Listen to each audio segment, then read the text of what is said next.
Hello students, good evening to all of you and also welcome back on my YouTube channel pain killer. देखिए यहाँ पर हमने practice set 2 start किया है और ये जितने भी क्वेश्चन है सारे प्रीवियस ईयर में आए हुए हैं। ठीक है, प्रैक्टिस सेट 2 है यहाँ पर, ये 2017 का प्रैक्टिस सेट चल रहा है। तो जितने भी एग्जाम्पल्स हैं यहाँ पर, तो ये ऐसा से CPU को प्री के लिए जो हमारे 50 क्वेश्चंस आते हैं इंग्लिश में, तो हमारा प्रैक्टिस सेट चल रहा है। इसमें मैं आपको 40 क्वेश्चंस कवर करा रहा हूँ। ओके, तो ये पार्ट आपका थर्ड आ रहा है ये। तो थर्ड पार्ट में मैंने आपको 20 क्वेश्चंस लिए हैं। तो हर प्रैक्टिस सेट को मैं 2 भाग में डिवाइड करूँगा ताकि ज़्यादा लेंदी ना हो। ओके, तो देखिए क्वेश्चंस हमारे बहुत ज़्यादा इंपॉर्टेंट हैं और ये सारे प्रीवियस एग्जाम में आए हुए हैं। तो यहाँ पर हम फाइंड कर लेते हैं कि इसमें क्वेश्चन नंबर 1 से लेकर 5 तक क्या पूछा गया है। तो क्वेश्चन नंबर 1 से लेकर 5 तक डिस्कस करेंगे हम। देखिए यहाँ पॉइंट्स ऑफ एरर फाइंड किए गए हैं, तो कि हम इसमें कौन से पार्ट्स में एरर है। अगर एरर है तो ठीक है, उस पार्ट्स में क्लिक कर देंगे। अदरवाइज़ एरर नहीं है तो हम लास्ट पार्ट जो ऑप्शन नंबर डी दिखाई दे रहा है हमें नो एरर, तो हम वहाँ पर क्लिक कर सकते हैं। ओके, तो देखते हैं, सबसे पहले स्टार्ट करते हैं। तो पहला एग्जाम्पल है you are always doing this mistake, last में लिख रहा है नो एरर। तो देखिए किसी भी एक हमारा कोलैबोरेशन होता है कि you are making a mistake. ठीक है, डूइंग ए मिस्टेक नहीं होता है, मेकिंग मिस्टेक होता है, मतलब कोई गलती करना। तो डूइंग मिस्टेक नहीं लगाते हैं हम वहाँ पर, हम लगाते हैं वहाँ पर मेकिंग मिस्टेक। तो हमारा यहाँ पर डूइंग ना आकर के आ जाएगा, मेकिंग मिस्टेक आ जाएगा, यानी पार्ट 2 में एरर हमारा बन जाएगा। ओके, नेक्स्ट एग्जाम्पल देखिए there is no place in this compartment to sit right now. ठीक है, तो ये एग्जाम्पल है हमारे सामने। और देखिए किसी कंपार्टमेंट की बात चल रही है बैठने की, तो वहाँ पर नो प्लेस, यहाँ जो लिख रहा है नो प्लेस, तो यहाँ प्लेस की बात नहीं करती है। कहीं अगर बड़ा फील्ड है तो वहाँ पर हम प्लेस की बात कर लेते हैं, लेकिन अगर किसी कंपार्टमेंट की बात चल रही है तो वहाँ पर हम रूम की बात करते हैं। तो there is no room, ROOM, room का यूज आप यहाँ पर कर सकते हैं। देखिए नेक्स्ट एग्जाम्पल आपके सामने है दीज पॉइजनस गैसेस, ये जो जहरीले गैसें हैं, विल इफेक्ट आवर हेल्थ। देखिए अब यहाँ पर जो इफेक्ट है, इफेक्ट एज ए नाउन की तरह काम कर रहा है यहाँ पर, जबकि हमें विल के बाद यहाँ पर वर्ब की रिक्वायरमेंट है। ठीक है, तो वर्ब होता है अफेक्ट, किसी चीज़ को प्रवाहित करना। जो गैसें हैं हमारी पॉइजनस, वो क्या करती हैं, हमें प्रवाहित करती हैं। तो यहाँ पर इफेक्ट नहीं आकर क्या आएगा, अफेक्ट आएगा। इसलिए हमें किसी भी सेंटेंस का पार्ट्स ऑफ स्पीच बहुत अच्छे तरीके से प्रैक्टिस करना चाहिए। ओके, तो इफेक्ट यहाँ पर नाउन है, जबकि हमें यहाँ पर किस चीज़ की रिक्वायरमेंट है, यहाँ पर हमें वर्ब की रिक्वायरमेंट है। ओके, तो अफेक्ट आ जाएगा AFFECT। ओके, नेक्स्ट एग्जाम्पल देखते हैं। नेक्स्ट एग्जाम्पल्स लिया गया है हमारा few peoples would support his proposals wouldn't they. तो ये हमारा क्वेश्चन टैग से एक टॉपिक होता है हमारा क्वेश्चन टैग, उसी से यहाँ पर एक एग्जाम्पल लिया गया है। तो इसमें क्या गलती है, देखिए इसमें गलती होती है कि जब पार्ट आप इसको टॉपिक को डिटेल में पढ़ेंगे तो आपको समझ में आएगा, और जिसने पढ़ रखा उसको बहुत अच्छी तरीके से समझ में भी आ जाएगा। देखिए यहाँ पर जो फ्यू वर्ड है ये ऑलरेडी अपने आप में नेगेटिव वर्ड होता है। जब अगर ये नेगेटिव वर्ड है तो इसका सेंटेंस का जो क्वेश्चन टैग बनेगा वो पॉजिटिव बनना चाहिए था, यहाँ पर उसने नेगेटिव बना रखा है, तो यहाँ पर ये गलती निकल आएगी। ठीक है, नेक्स्ट एग्जाम्पल देख सकते हैं आप। आफ्टर हिज इलनेस, उसकी इलनेस के बाद भी the patient was sick with life. देखिए यहाँ पे एक फिक्स पोजिशन प्रीपोजिशन से एक टॉपिक आ गया है, तो यहाँ पे सिक के बाद ऑफ आता है, ऑफ, तो एरर बन जाएगा आपका 5th पार्ट में। ओके, तो यहाँ पर हमारे ये एग्जाम्पल्स हुए हैं 5 पॉइंट्स ऑफ एरर के। तो सबसे पहले एग्जाम में आप जब प्री की तैयारी करते हैं तो आप वहाँ पर एग्ज़ाम देने जाते हैं तो 5 आपको पॉइंट्स ऑफ एरर ही मिलेंगे, और वो किसी भी टॉपिक से आ सकते हैं। तो आपको प्रीवियस ईयर के एग्ज़ाम्स प्रैक्टिस सेट लगाने से क्या बेनिफिट मिलता है कि उसमें आपको एक लेवल पता चल जाता है कि किस टॉपिक से कितने क्वेश्चन पूछे जा रहे हैं और कौन सा टॉपिक ज़्यादा इंपॉर्टेंट है। तो हमें इस चीज़ की नॉलेज मिल जाती है वहाँ से कि कौन सा टॉपिक हमें पढ़ना चाहिए, कौन सा नहीं पढ़ना चाहिए। तो इसलिए हमें प्रैक्टिस सेट लगाने से बहुत ज़्यादा बेनिफिट होता है, और हमें पूरा अच्छी तरीके से ये चीज़ क्लियर हो जाती है कि कौन सा टॉपिक को हमें ज़्यादा पढ़ना चाहिए। बेवजह की चीज़ें नहीं पढ़नी चाहिए हमें एग्ज़ाम में। ठीक है, क्या आना कुछ एग्ज़ाम में कुछ और है और आप तैयारी करें हैं बेवजह की, तो बेवजह की तैयारी आपको नहीं करनी है। ओके, तो देखते हैं एग्जाम्पल। अब देखते हैं हमारा नेक्स्ट पार्ट है हमारा क्वेश्चन नंबर 6 से 10 तक फिल इन द ब्लैंक्स हैं। यहाँ पर फिल इन द ब्लैंक्स के बारे में बात चल रही है, तो इसको समझ लेते हैं अच्छी तरीके से। देखिए यहाँ पर हमें कुछ वर्ड दिए गए हैं, क्वेश्चन की रिक्वायरमेंट देखेंगे, जहाँ पर डेटा सी ये ऑप्शन लिख रहा है, तो वहाँ पर हम यहाँ पर देखेंगे कि कौन सा अप्रोप्रिएट वर्ड यहाँ पर आएगा। तो ये अप्रोप्रिएट वर्ड यहाँ दिए गए ये सारी फ्रेजल वर्ब हैं। जब देखिए एक वर्ड से 2 वर्ड हो जाए, मतलब 2 वर्डों से मिलकर या 3 से वर्ड से मिलकर कोई भी एक वर्ड बन जाता है तो उसे फ्रेज कहते हैं हम। तो ये कुछ फ्रेज हैं, फ्रेजल वर्ब हैं ये, ठीक है। तो एज ए वर्ब की तरह यूज हो रही हैं, इनका मीनिंग सबका हमें आना चाहिए। फिर देखेंगे हमें क्वेश्चन की क्या रिक्वायरमेंट है, उसके अकॉर्डिंग हम यहाँ पर वर्ब यूज कर लेंगे। तो आपको थोड़ी सी फ्रेजल वर्ब्स ही आती हैं, 300-400 वर्ड होते हैं, ज़्यादा इंपॉर्टेंट होते हैं, ज़्यादा नहीं, 300-400 वर्ड लगभग। तो आप इनको ईजिली लर्न कर सकते हैं। तो इनका मीनिंग आपको आना चाहिए, जब भी जाके आप इनमें सक्सेस पा सकते हैं। ओके, देखते हैं। The old gentleman dead as to be a very good friend of my grandfather. तो वो कह रहा है कि जो ओल्ड जेंटलमैन है, ठीक है, to be a very good friend है ऑफ माई ग्रैंडफादर का। तो यहाँ पर मैं आपको एक एक वर्ड का मीनिंग बता देता हूँ। देखिए, अगर टर्न के बाद इन आता है तो इसका मतलब होता है to come towards the centre, to go to the beds, या to give something back that you don't need now. Turn out का मतलब होता है टू प्रूव, मतलब किसी चीज़ को सही सिद्ध करना, to be discover, to be, ठीक है, टू प्रूव, टू बी मतलब किसी चीज़ को सही सिद्ध करना। टर्न के बाद जब अप आता है, टर्न के बाद जब अप आता है तो इसका मतलब होता है टू अराइव, मतलब आना। टर्न के बाद जब डाउन आता है, ठीक है, तो यहाँ पर बात चल रही है किस तरीके की, टर्न के बाद। अब देखिए, इसमें जो प्रीपोजिशन है ये हमारी फ्रेजल वर्ब हैं, तो इसमें हम देख लेते हैं कि कौन सा वर्ड ज़्यादा इंपॉर्टेंट है हमारे लिए। तो इसलिए हम देखेंगे यहाँ पर टर्न्ड आउट।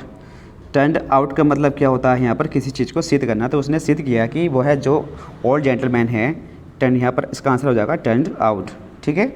तो इसका मतलब क्या हो गया, किसी चीज़ को सिद्ध करना। उसने सिद्ध करा है कि जो मेरे ग्रैंडफादर है उनका गुड फ्रेंड है कोई ओल्ड जेंटलमैन। ओके, तो यहाँ आंसर हो जाएगा हमारा टर्न्ड आउट। नेक्स्ट एग्जाम्पल हमारा, it is a dash that young people are inspired by celebrities. जो सेलिब्रिटीज़ हैं उनसे इंस्पायर्ड होते हैं यंग पीपल, लेकिन ये क्या है, एक मिथ, झूठी धारणा है, ठीक है। लाई आंसर नहीं हो सकता, ब्लफ नहीं हो सकता, मिस्टेक वाली बात नहीं चली, यहाँ पर मिथ की बात चल रही है, झूठी धारणा। इसका मतलब क्या होता है, कोई झूठी धारणा, कोई झूठी बात करना। इट इज़ ए मिथ, यह एक झूठी धारणा है, दैट की यंग पीपल को, जो यंग पीपल्स होते हैं, आर इंस्पायर्ड बाय सेलिब्रिटीज़। जो सेलिब्रिटीज़ होते हैं, कोई ज़रूरी थोड़ी है उनसे हम इंस्पायर्ड होंगे, ठीक है, तो कोई ज़रूरी नहीं है ऐसा। तो यहाँ पर एक वर्ड है इंपॉर्टेंट, मिथ आ जाएगा। ओके, इसको इरेज कर देते हैं हम यहाँ पर। देखिए, नेक्स्ट पार्ट है हमारा। नेक्स्ट पार्ट में, had I saved money I did a new car. तो ये देखिए, हमारा कंडीशनल सेंटेंस से एक टॉपिक होता है पूरा हमारा सेपरेट, तो वहाँ से एग्जाम्पल्स लिया गया है। तो हर टॉपिक को हमें अच्छा डिटेल में पढ़ना चाहिए। तो इस क्या नाम है, हमारा जो टॉपिक है कंडीशनल सेंटेंस, तो उसका एक पार्ट्स होता है कि अगर एक क्लाउज हमारी पास परफेक्ट में है तो दूसरी क्लाउज कौन से में बननी चाहिए। देखिए, अगर यहाँ हैड आई सेव्ड मनी का यूज़ हो रहा है तो दूसरे पार्ट में वुड हैव प्लस वर्ब के थर्ड फॉर्म का यूज़ होगा, ठीक है। तो अगर एक पार्ट में हैड प्लस वर्ब के थर्ड फॉर्म आता है तो दूसरे पार्ट में वुड हैव प्लस वर्ब के थर्ड फॉर्म आता है, ठीक है। जब इसको टॉपिक को हम पढ़ेंगे तो डिटेल वाइज पढ़ेंगे अच्छे तरीके से। अभी हम प्रैक्टिस कर रहे हैं ओनली प्रीवियस ईयर के क्वेश्चन की। तो यहाँ पर आंसर हो जाएगा इसका हमारा थर्ड, वुड हैव। जहाँ हैड प्लस वर्ब के थर्ड फॉर्म में देखिए, यहाँ पर हैड आ रहा है, यहाँ पर वर्ब के थर्ड फॉर्म में, तो यहाँ पर वुड हैव प्लस वर्ब के थर्ड फॉर्म आना चाहिए था। तो वुड हैव प्लस वर्ब के थर्ड फॉर्म ऑप्शन नंबर 3 में ही है। ओके, नेक्स्ट एग्जाम्पल देखते हैं हमें। To my surprise the meeting broke dash in confusion. अब देखिए, बहुत सारे वर्ड हैं यहाँ पर, हमें सबका मीनिंग निकालेंगे तो वीडियो हमारी बहुत लेंथी हो जाएगी। तो आप इनको प्रीपोजिशन को, और देखिए प्रीपोजिशन और फ्रेजल वर्ब ये दोनों एक दूसरे से रिलेटिव हैं, तो इन टॉपिक पर ज़्यादा फोकस करना है आपको यहाँ पर, ठीक है। तो ज़्यादातर हमारे प्रीपोजिशन से और फ्रेजल वर्ब से क्वेश्चन पूछे आ रहे हैं। तो ये फ़ायदा होता है हमें प्रैक्टिस सेट लगाने से और प्रीवियस ईयर के लगाने से, ठीक है। तो यहाँ पर ब्रेकिंग के बाद देखते हैं, यहाँ पर हमें ब्रोक के बाद यहाँ पर अप आ जाएगा। ब्रोक अप का मतलब होता है समाप्त करना। देखिए, कोई जब सरप्राइज़ वाली बात चल रही थी किसी चीज़ में, लेकिन हमें कुछ कन्फ्यूजन हुआ मीटिंग में, तो हमने मीटिंग को क्या कर दिया, समाप्त कर दिया। तो ब्रोक के बाद जब अप लगा देंगे तो इसका मतलब हो जाएगा समाप्त करना। तो जैसे ही कोई मीटिंग चल रही थी, लेकिन सरप्राइज़ वाली मीटिंग स्टार्ट करी गई थी वहाँ पर, लेकिन बाद में मीटिंग में क्या हो गया, कन्फ्यूजन हो गया। जैसे ही कन्फ्यूजन होता है तो वहाँ पर मीटिंग को क्या कर दिया जाता है, समाप्त कर दिया जाता है। तो समाप्त करने का मीनिंग यहाँ पर कौन सा वर्ड दे रहा है, अप दे रहा है। ब्रोक के बाद अप लगाने से समाप्त का मीनिंग निकलता है, ठीक है। नेक्स्ट एग्जाम्पल देखते हैं हम। देखिए, नेक्स्ट एग्जाम्पल है आपका, I call dash the bank and arrange to transfer some money.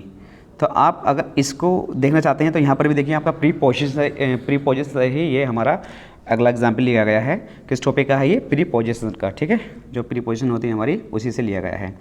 अब मैं आपको बता दूं, देखिए कोल्ड के बाद अगर मैं ऐड लगा दूं तो इसका मीनिंग निकलता है किसी से मिलने जाना, ठीक है। और सेंटेंस में भी यही मीनिंग निकल रहा है, आप समझेंगे तो। कोल्ड के बाद ऑन, अगर हम देखिए कोल्ड के बाद अगर हम ऑन लगा दें तो सबका मीनिंग अलग अलग निकलेगा। जितनी प्रीपोजिशन यहाँ पे लग रही हैं तो सबका मीनिंग अलग अलग हो जाएगा। तो यहाँ पर देखिए अच्छी तरीके से समझ सकते हैं आपको। तो कॉल्ड के बाद ऐड लगता है तो उसका मतलब क्या होता है, किसी से मिलने जाना। तो I called at the bank, मैं बैंक गया to arrange to transfer some money, ठीक है, यानी कि जो उसकी मनी थी कुछ, उसको ट्रांसफ़र कराने के लिए, मतलब जो उसकी मनी थी उसको ट्रांसफ़र कराने की बात चल रही है, तो यहाँ पर ऐड का यूज़ हम कर लेंगे। ओके, नेक्स्ट देख लेते हैं। नेक्स्ट पार्ट है हमारा 5, और 5 में देखिए क्या दिया गया है, क्वेश्चन नंबर 10 से लेकर 15 तक, यानी कि 5 क्वेश्चंस आपके सिनोनिम्स के पूछे जाते हैं, इसमें 5 पूछे जाते हैं एंटोनियम्स के, और 5 वन वर्ड सब्स्टिट्यूशन के पूछे जाते हैं। तो वो नेक्स्ट पार्ट में हमारा आ जाएगा, लेकिन अभी देख लेते हैं हम इसमें क्या क्या पूछा गया है। तो क्वेश्चन नंबर 10 से लेकर 15 तक सिनोनिम्स पूछे गए हैं, तो सिनोनिम्स हम यहाँ पर फाइंड करेंगे। पहला वर्ड है डिलीजेंट। डिलीजेंट का मतलब आप सब लोग जानते हैं, हार्ड वर्किंग होता है, मेहनत करना होता है, ठीक है, इंडस्ट्रियस भी बोल सकते हैं इसको हम। तो इसका आंसर आ जाएगा आपके सामने हार्ड वर्किंग। लेकिन देखिए 3 ऑप्शन अलग और दिखाई दिए जा रहे हैं, तो हमें थोड़ा सा डिटेल में पढ़ना है, थोड़ा वीडियो लेंथी हो जाएगा, लेकिन कोई दिक्कत नहीं है, लेकिन सारे ऑप्शन के आंसर हमें मिल जाएंगे। इंटेलिजेंट जानते हैं आप, बुद्धिमान होता है। एमिनेंट का मतलब होता है फेमस होना, प्रसिद्ध होना, और रिलायबल का मतलब होता है किसी पे भरोसा करना, ठीक है। तो बात चल रही है मेहनतीपन की, तो मेहनतीपन का मतलब होता है हार्ड वर्किंग, तो ये हमारा करेक्ट आंसर है ऑप्शन नंबर 3। टेम्पेस्ट का मतलब होता है तूफान, ठीक है। तो टेम्पेस्ट मतलब तूफान है, तो इस वर्ड में ऑप्शन में देखना है हमें कि कौन सा वर्ड हमारा तूफान से रिलेटिव है। तो पहला वर्ड देख लेंगे ड्रामा, तो ड्रामा वाली बात नहीं चल रही, तो ड्रामा आंसर नहीं हो सकता इसका। टेम्परेचर वाली बात नहीं चल रही है, तो टेम्परेचर होता है हमारा, ठीक है, तापमान होता है, उसकी बात नहीं चल रही है। टेम्पटेशन का मतलब होता है लालच, तो लालच वाली बात नहीं चल रही, क्योंकि तूफान की बात चल रही है, तो स्टॉर्म का मतलब होता है तूफान, तो यही हमारा करेक्ट आंसर हो जाएगा। इस तरीके से हम ऑप्शन एलिमिनेट कर सकते हैं एग्जाम में, लेकिन थोड़ी सी वोकैब में मेहनत तो हमें शुरू से करनी पड़ती है, तभी जाके हम ऑप्शन एलिमिनेशन सीख पाते हैं। ओके, नेक्स्ट वर्ड देख लेते हैं अभी क्या है। इंस्टेंट। इंस्टेंट का मतलब होता है, देखिए, मतलब कोई भी काम तुरंत करना, कोई भी काम तुरंत करना। इंस्टेंट का मतलब होता है इमीडिएटली, तुरंत करना किसी काम को। तो आपके सामने ऑप्शन है इमीडिएटली, ठीक है, इमीडिएट, तो ये इसका आंसर हो जाएगा। लेकिन अदर वर्ड हैं, इनको भी हम चेक कर लेते हैं। तो कांस्टेंट का मतलब होता है स्थिर, जो चीज़ हमारी इधर से इधर मूव नहीं कर सकती, ठीक है। और डिस्टेंट का मतलब होता है सुदूर, सुदूर मतलब कुछ ऐसी होता है। लेकिन इसका देखिए नेक्स्ट वर्ड है सडन। सडन का मतलब होता है कोई चीज़ अचानक करना, ठीक है, सडनली, अचानक कोई काम करना। तो करेक्ट आंसर क्या हो जाएगा आपका इमीडिएट, तो आंसर ऑप्शन नंबर 3 हो जाएगा। डेथ है, देखिए नेक्स्ट वर्ड हमारा डिजेस्टर। डिजेस्टर का मतलब होता है आपदा, कोई मतलब आपदा आ जाना, कहीं ना कहीं कोई मुसीबत आ जाना, कोई संकट आ जाना, ठीक है। तो डेथ ऑप्शन में दिया गया है, डेथ है, एपिडेमिक है, मिसफॉर्च्यून है, डिरेलमेंट है। मैं आपका सब इन सारे वर्ड का मीनिंग बता देता हूँ, आप खुद इजी तरीके से इसको फाइंड कर सकते हैं। डेथ आप जानते हैं, किसी की डेथ हो जाना। एपिडेमिक का मतलब महामारी होती है। मिसफॉर्च्यून होता है, ठीक है। डिरेलमेंट का मतलब होता है किसी ट्रेन की पटरी पे से कोई चीज़ उतर जाती है, जैसे कोई ट्रेन चल रही है उस पर से ट्रेन उतर जाए तो वो आपदा ही आ जाएगी, कोई हज़ारों लोगों की डेथ भी हो सकती है, वहाँ पर फुल पॉसिबिलिटी रहती है। तो ये भी एक प्रकार का खतरनाक वर्ड है, ठीक है। तो देखिए यहाँ पर जो करेक्ट आंसर एसएससी ने माना है, वो माना है मिसफॉर्च्यून, यानी कि दुर्भाग्य, ठीक है। तो यहाँ पर आंसर आ जाएगा इसका मिसफॉर्च्यून। तो सबका सारे वर्ड्स का मीनिंग मैंने आपको बता दिया है, तो आप इनको नोट कर सकते हैं। नहीं तो मैंने आपको बता रखा है कि वीडियो 2 से 3 बार देखो, और आपके इजीली लर्न करने की ज़रूरत है, मतलब ज़्यादा नोट करने की ज़रूरत ही नहीं है, इजी तरीके से लर्न हो जाएंगे। ओके, तो नेक्स्ट वर्ड देखते हैं अभी। नेक्स्ट वर्ड है हमारा एडवर्स। एडवर्स का मतलब होता है विपरीत, जिसे ऑपोजिट बोलते हैं, ठीक है, ऑपोजिट या अपोजिशन कह सकते हैं। लेकिन देखते हैं ऑप्शन के अकॉर्डिंग क्या आंसर हो सकता है इसका। अनइक्वल है, जो चीज़ इक्वल न हो। अनफेवरेबल है, जो चीज़ विपरीत हो, ठीक है। अनवांटेड मतलब वांटेड का मतलब किसी को चाहना होता है, लेकिन अन लगा दो उससे पहले, तो उसका मतलब किसी को नहीं चाहना। अनड्यू को मतलब थोड़ा मुझे इसका ध्यान नहीं है, इसको आप वर्ड को देख सकते हैं, गूगल पे सर्च कर लेना। तो इसका करेक्ट आंसर हो जाएगा अनफेवरेबल। ओके, तो इस तरीके से हम ऑप्शन एलिमिनेशन यूज कर सकते हैं। देखते हैं हम यहाँ पर नेक्स्ट वर्ड कौन सा है हमारा। अच्छा, देखिए यहाँ पर जो क्वेश्चन नंबर 16 से लेकर 20 तक की बात चल रही है, सेंटेंस इम्प्रूवमेंट आपके सामने ये पार्ट लिख रहा है, लेकिन ये सेंटेंस इम्प्रूवमेंट नहीं है, ये गलत टाइप हो गया है हमसे। तो यहाँ पर आपका ईडियम्स एंड फ्रेजेस पूछे जा रहे हैं। क्या पूछे जा रहे हैं? ईडियम एंड फ्रेजेस पूछे जा रहे हैं। तो देखिए जहाँ जहाँ मैंने अंडरलाइन किया है, तो ये सारे ईडियम्स हैं। तो ईडियम्स का मतलब होता है मुहावरे, तो इनका हमें मीनिंग बताना होता है, ठीक है। तो जो वर्ड अंडरलाइन है बस वही मुहावरा है, तो उसका मीनिंग बताना है। देखिए यहाँ पर पुट एक्रॉस है। पुट एक्रॉस का मतलब होता है इफेक्टिवली कन्वेट करना, ठीक है। देखिए वो कह रहा है कि he put across his ideas to the minister, जो कोई मिनिस्टर्स है तो उसके जो आइडियाज़ थे उसने उनके सामने कैसा रखा है इफेक्टिवली कन्वेट किया है। कन्वेट का मतलब किसी को राज़ी करना, बनाना, ठीक है, इस तरीके की बात चलती है यहाँ पर। तो करेक्ट आंसर क्या हो जाएगा इसका, इफेक्टिवली कन्वेड। स्ट्रॉन्गली एक्सप्रेस की बात नहीं चल रही है, लेड असाइड की बात नहीं चल रही है, मेड अवेलेबल किसी चीज़ को बनाना, ऐसी कोई बात नहीं चल रही है यहाँ पर। तो आंसर आपके सामने बी हो जाएगा इसका।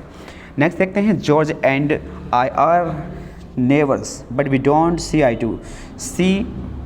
टू आई का मतलब होता है किसी चीज़ से सहमत होना, किसी चीज़ से सहमत होना। तो इस चीज़ को आपको एग्जाम्पल आपके सामने लिख भी रहा है, एग्री का मतलब सहमत होना है, लाइक नहीं हो सकता, इंटरेक्ट नहीं हो सकता, इंटरेक्ट मतलब किसी चीज़ के बीच में कोई इंटरेक्शन करना, ठीक है। फाइट आप जानते ही हैं, किसी से लड़ाई झगड़ा करना, तो ये आंसर नहीं हो सकते हैं। इसको कर लेते हैं हम यहाँ से इरेज।